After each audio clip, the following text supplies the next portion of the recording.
came out in the second half, and we were very physical. We talked about it at halftime, and just getting our energy up and our effort and things like that, and it showed when we came out.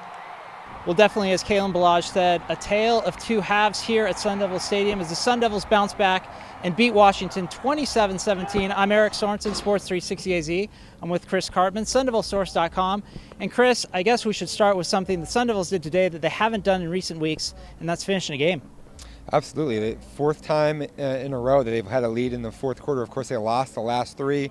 They were in danger of losing for the second time in the Telegram era, 4 games in a row, and they were able to put together a really good fourth quarter performance. Really, the whole second half was really good, Eric.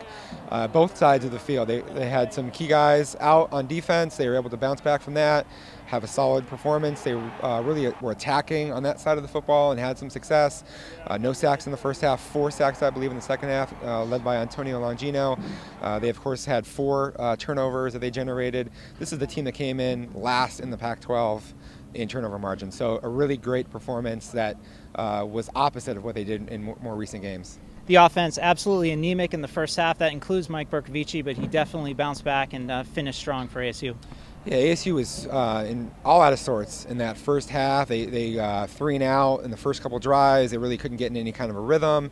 Bercovici came out and was like 7 out of 8 on his throws. And to start that third quarter, they got a lot better flow of the game on the offensive side of the ball. You also have to credit Kalen Balaj. I think he brought a lot of energy. I think he gave them a little bit of a boost on the sidelines with kind of picking guys up. And it all kind of came together for ASU. You have to also credit the play calling, I think, by Mike Norvell. After a really tough start, he was able to persevere through that and put him in a good situation. The secondary is banged up.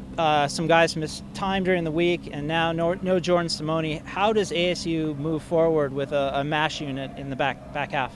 That's probably the biggest story of this game, in my opinion, is the fact that you lose Laio Mokiola, who's had shoulder problems all season.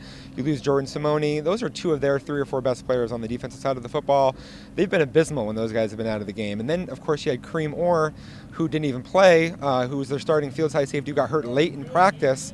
They had Chad Adams out there. He wasn't looking good in the beginning. He had 2 breakdowns. They put James Johnson out there. Then you have Marcus Ball, who hasn't even really practiced that much. He's at Spur. And it looked like the wheels were going to come off, I thought. And instead, the opposite happened. Those guys kind of steeled together.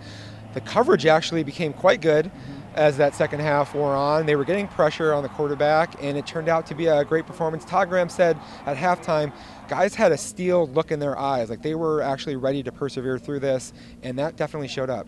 So here we are. We're at the U of A week. I don't think either of us would have predicted the storylines going into this one. Possible, just get to a bowl game type matchup. What do you see next week here at Sun Devil Stadium? So 2 teams that have definitely underachieved relative to their hopes and expectations this season. You don't know who you're going to get at any given week or any given half, as we saw today. I mean, you could have a team that come out and play really well. I think ASU had been trending that way, and then they had the big setback to Washington State. But you know one thing for sure, and that is these teams are going to be fired up. They're going to be amped to play against one another because there is no love lost when Arizona and U of A get together in the Territorial Cup. So again, ASU erases a 17-3 halftime deficit, rolls 27-17 in the second half. They improved to 5-5. He's Chris Cartman. I'm Eric Sorensen here at Sun Devil Stadium.